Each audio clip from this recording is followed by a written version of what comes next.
Brought to you by Hallow, the world's #1 prayer app. Hey, Kelly, what's up? Hey, how are you doing? I'm doing fantastic. Thanks for taking my call. Of course. Thanks for calling. How can I help? I have a question about boundaries and my 13-year-old daughter. I'm wanting to know. Yeah, I think you've called the wrong show. You have to call Kelly. I'll give you her cell number. Okay? I'll try. You'll one day have a 13-year-old daughter, so let's practice on me first. I've got one in the chute. She's coming, and whoa. Yeah. So, all right, go for it. Her dad and I got a divorce when she was 6, and with that, coincidentally, it was because obviously boundaries were crossed. So we already have boundary struggles from the beginning with her, and she is the oldest. Let me clarify real quick. Boundaries. You called about boundaries with her, but then you just said boundaries are crossed. What did your husband do something? Yeah, he did. And so with her? No. But I do. I don't really know how to say this. We got divorced because I'm pretty sure he was grooming a 14-year-old, and I was like, no. Okay. So did he cheat on you, or you just saw the behaviors coming down? Okay. Right. No. Yeah, he did. That was like. Yeah, it was a whole. That's another question time. Okay. Well, sure. it provides some context here, and I just want to make sure I've got all my ducks in a row. Okay. So, husband's not a good man at all. And then y'all got a divorce when she was 6. Yes. Okay. And her younger sister was 3. Okay. And so, anyway, through that, I went through very intensive therapy. I put her in therapy, and we have, I've since remarried. Her dad has since remarried. And now that we are moving forward, I feel like most days I'm raising a feral cat instead of a happy puppy that she used to be, which I know is developmentally normal. And I try to let natural consequences be the best teacher. And I'm trying, she used to really hate's a strong word, but I felt like she hated me because she blamed me for a lot of things. Mm-hmm. But through her growing up and having the proper cognitive development that all the professionals kept telling me was coming just to hang on, and it finally showed up, and I was appreciative. She's found the plot holes in the story and put things together on her own. And now we're really close. So just something simple like if me or her stepdad ask her, to do something like unload the dishwasher. That's her one job in the house all the time. Everybody in the house knows that's what she does. And you can be like, hey, go, in passing, just unload the dishwasher. And then I move on to the other 3 siblings in the house and, move on the day. And it's just still not done. And she's like, oh, I forgot. And then so I have to literally get her back in there and be like, okay, you've got to do this. And I'm like, in my mind, I'm going, she's 13. I don't understand, you understand the words coming out of my mouth. Let's just use that as an example. Okay. Hey, you got one job, like your role. This house doesn't work without you. You got one job, and that's to empty the dishwasher. And the way you just described it to me is that her 13-year-oldness understands that if she doesn't empty the dishwasher, at some point, mom will come find her. And mom will take her in and say, you didn't do the dishwasher. I know you can hear me. Or like Chris Tucker, do you understand the words that are coming out of my mouth, right? And you're going to do the dishwasher. And then she goes, and she empties the dishwasher. Is that fair? Yeah. Or you get frustrated and you just do it yourself because you're trying to clean the kitchen. I actually do not do that. Okay. It will sit there till she comes and does it. Okay. So I don't know. Maybe I should. This is a boundary question. But I feel like that's her one job. That's constant. I don't think she thinks that's her one job. I think she thinks her one job is to make sure mom is okay. And she knows how to do that. And this other thing is, whatever. I think she innately knows she has a deeper job, and that's to make sure that mom knows that she's okay. She thinks she has to protect me because her dad is really nasty when it comes to me, and she goes over there every other weekend. Why in the world? Why in bloody hell is she still going to that man's house? Because legally, I went to the authorities, and in the system that we live in, even what I have, they're like, yeah, that's creepy, but you can't do anything about it. The only thing that matters is what your nervous system communicates to her when y'all are together. And if you start to drive her over to dad's house, or your stepdad does, and she feels that car fill with electricity, what she is internalizing in her guts is they're scared to death for me. A, they don't think I can handle this. And B, they're not okay. And 13-year-olds learn real quick how to make mom and dad feel okay. If they have to lie to them, if they have to, whatever. They understand it's my job. And when you come unhinged, when she doesn't do her one freaking job, which is so little responsibility for a 13-year-old, by the way.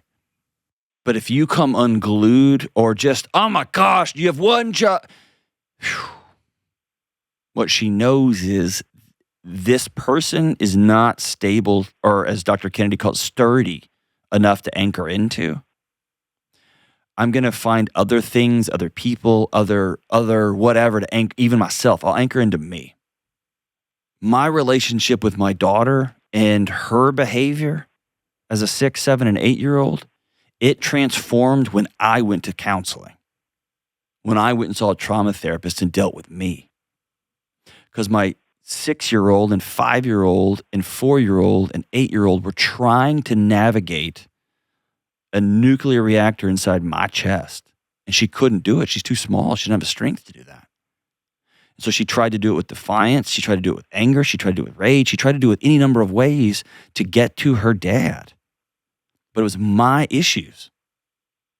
And so it's so weird when I tell parents in your situation who desperately love their kids, and you're doing all the right external things. You're giving the kid responsibility. You're not letting him talk back. You're having the right conversations. But the thing you're avoiding is dealing with that hole inside your chest. And that kid is trying to fill it all day, every day. So let's move her to the side for a second. Callie, how are you? Well, I thought I was okay, but it's because I've had to be. There you go. Get underneath the have to be. How are you? Probably tired would be the best word. Tell me about that. I am the anchor of my home for sure. What about your husband? It's something we're working on, but he definitely regulates off of me. Okay. And because I'm just a very strong personality, and I'm actually another call, seriously, but working on being more submissive. And I just walked out a huge one this past week. That was like, even the kids got to see it. So, but I do understand this about myself. I do understand I'm a control freak-ish kind of, because my old life was blown up in my community and my home, and everything but my car keys and my kids, and they were even half taken from me, was taken from me by choices I did not get to have a part of or stay in. Okay, hold on. I want you to sit right there. Okay. I try to sit here, but I don't know what to do with it. I know. Your shoulders are up around your ears right now. Drop them as low as you can. Okay? That is so creepy. How did you know that? Because I can hear it. Drop them, okay? Okay. Now, I want you to go all the way back to the moment the attorney said the divorce is final, but you just lost half. Okay. No, don't do that. Sit in it. Put your fist in your chest and tell me what it feels like. Where is it in your body right now? Where my hand's at. When you're sitting there saying, no, this guy is cheating on me. He's grooming a child. He's a horrible person. And your attorney says, hey, you're free, but you got to give up half. Is it in your chest? Mm-hmm. What you did that day was right. You built a concrete fortress around yourself. Because that bastard took half. But more than that, he took everything from inside of you. And that's accurate. And you built concrete. And that concrete allowed your kids to have something to anchor into, allowed this new husband to have something to anchor into. But inside, there's a 28-year-old woman with her face between her knees, with her arms around her shins, sobbing. She keeps having to get up and go again and keeps up and having to go again. And until you let that woman stand up and walk out of this concrete prison you've made for her, your kids are going to be banging their head against that concrete trying to get to their mom's heart. Your husband's not going to do a damn thing because he doesn't have to. You have enough concrete in you for a foundation of a 6-bedroom house he can sleep in. I don't even know if it's an act of submission. I don't even like that word in this particular context. I think it's an act of together. It's vulnerability. It's, hey, I got married again, and that means I give you the opportunity to hurt me again like that other guy did. Please don't. And everything in your body says don't do that. Is that fair? Yeah.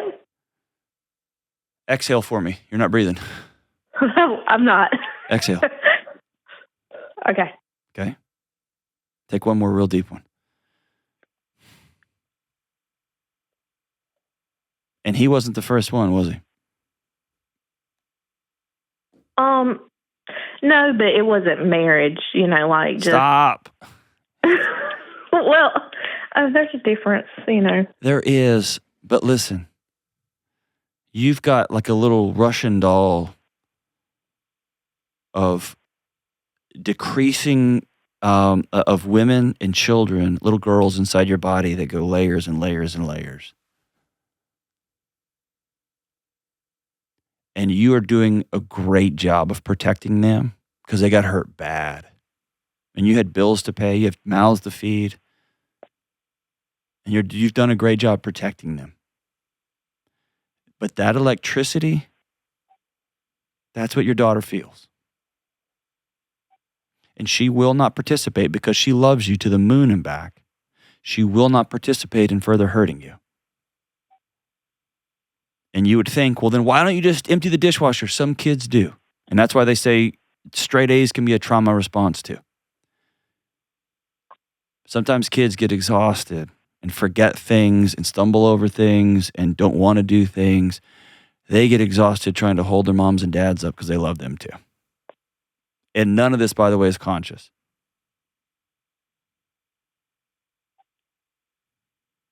And so the challenge I want to put before you is this. Can you hear me? Love and honor and cheer you right now for who you are and who you've become because you had to be. Okay. Okay? I'm proud of you. And you have a history of doing the next scary, courageous, brave, right thing, don't you? I would say so. I think so. And so I want you to see the next courageous, right, scary, hard thing is to begin freeing 6-year-old you and 14-year-old you and 22-year-old you. Let them go, man. And unwind that knot that's in your chest. Whew. And then you can get to emptying the dishwasher kind of stuff. I guess I just don't know how to unwind it because the only therapy I did have 6 months of intensive because the company that my ex worked for actually paid for it for me because it was such a bad situation. So I was very grateful for that. But then with the way insurance is working stuff, I'm paying out of pocket for both of those girls because I have 4 kids, but two are with my ex. So they're both in therapy for different reasons, and I've kept them in it because if I feel like that's the next right thing, you would say, just in case something ever does come out. Callie, the next right thing is you. Yes, I agree with that. I'll have to figure out how to maneuver some finances to do that. Check with your kid's counselor and ask if it's okay to go to every other session because you're going to go finally let those women go. And if you went to an intensive where you talked about it and you talked about it and you talked about it, but you didn't go practice it, that's the next move. What does practicing it look like? Here's what it looks like. I say this ad nauseum on the show. I want you to write 23-year-old you a letter and say, I'm sorry. Because you still have guilt that you had kids with this guy. You still have guilt that you had kids in that house where this was going on. You have guilt that you didn't reach out to this other 14-year-old girl and protect her too. You've got guilt everywhere. Let that woman go. You have guilt for yourself that how in the world could I be so untrustworthy that I got in a relationship with this dude? Is that fair? Yeah. Okay. You got to open your hands to that and let it roll. I think probably why I struggle with that so much is because seriously, like, it was almost like a midlife crisis. Like, stuff started showing up that had never been seen before in our over decade marriage. And it was so bizarre and just so, like, it was a shock to everybody. And it was such a public ordeal. It was a very public situation. And it was just strange. And so I'm thankful she was younger. It was strange, but it was also shameful and embarrassing and infuriating. Yes. All those things. Yes. I went dark. Like, I deleted everything, and I even come back with a different name so people can't find me. There you go. You know why? Because you had to. Go reclaim your name. Yeah. Go reclaim who you were. This is a call about empowerment. You're trying to figure out ways to submit. That's not what I want you to do. I want you to reach your hand out and metaphorically pull those women up and say, go. I want you to pour those little kids up and say, go. Well, probably that makes sense for my number 4 that I didn't ask, because my daughter is very, like, not normal for a 13-year-old girl. I don't think she's very, like, clingy. Like, literally will crawl up in my lap if I'm sitting in a chair and just, wants me to love on her like I do her little 2-year-old brother, and she calls me bestie, and she'll like, hey, girl, and I'm like, I'm your mama. I know, like, but do you hear what I know? But listen, that just further confirms everything I've been saying. Yeah, I know that's what I'm saying. But like, can I let her still call me that? You called her. No. It's not about the words. It's not about the words. Okay. I have a dog that is part lab, part Australian Shepherd, a very attuned dog. On the few days in the last 10 years when I've come home sobbing because something just broke me, that dog comes and lays its head on my lap. She's a work dog. But she knows she can't do her work unless I'm okay.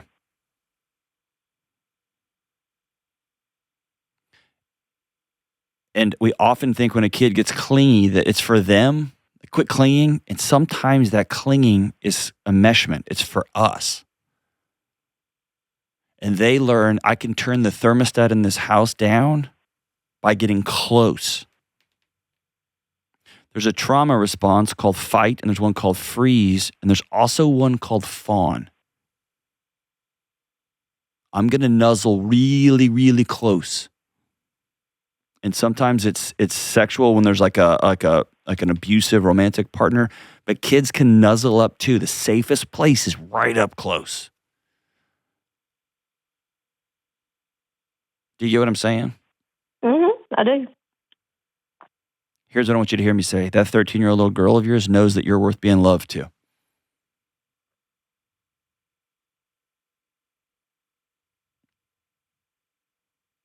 I need Callie to believe that.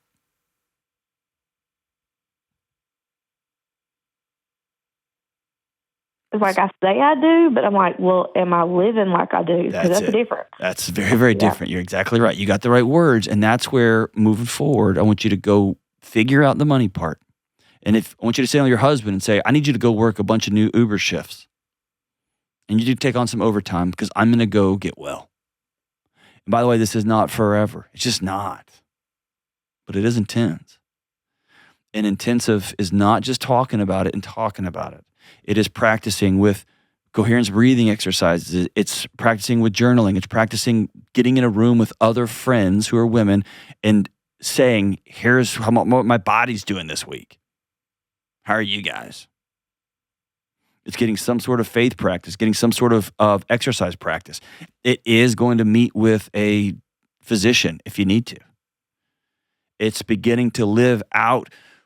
It's writing letters to your younger selves and saying, hey, you're okay. This was never your fault. This is never your fault. Go be free. It's writing a letter to your future self and saying, hey, here's the home we're going to have. It's going to be warm and full of laughter and full of joy. And my kids are going to have a tough road because their dad was a terrible human being. It's just going to be tough. But they're always going to know that there's warmth and safety here. So that 18-year-old curls up in your lap because you feel safe, not because that's how they've figured out how to turn the energy in the room down.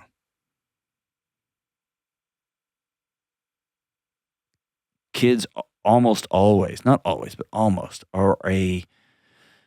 they absorb the tension in their homes. They absorb the tension in the closest adult relationships that they have. So if our kids are tuning forks, moms and dads, and this is me, I'm going first in line here. We got to look in the mirror and say, okay, I think I'm all right. I'm going to go sit down and start talking. I'm going to ask a friend. I'm going to ask a loved one. I'm going to ask people that I trust, adults, and say, do you feel it on me? And often they'll go, oh, yeah, totally. I'm going to go do that work. And check with your kids' counselors. If they've been going regularly for month after month, year after year, and now you're doing it just in anticipation of some future maybe, then ask, hey, is it okay if we back off and go every other week, go once or twice a month now for the next few months, because I'm going to take that money and I'm going to go get the help I need. Check out that. Cut back on eating out. Do whatever you got to do. I'm so grateful for the call, Callie. Your bravery is going to help a whole bunch of men and women out there listening. But I want you to decide you're worth going to get well, and you're going to work on practicing dropping your shoulders inside your own house. Thank you so much for the call, my sister. Thank you. Download the Hallow app today and get 3 free months at hallow.com/Delony.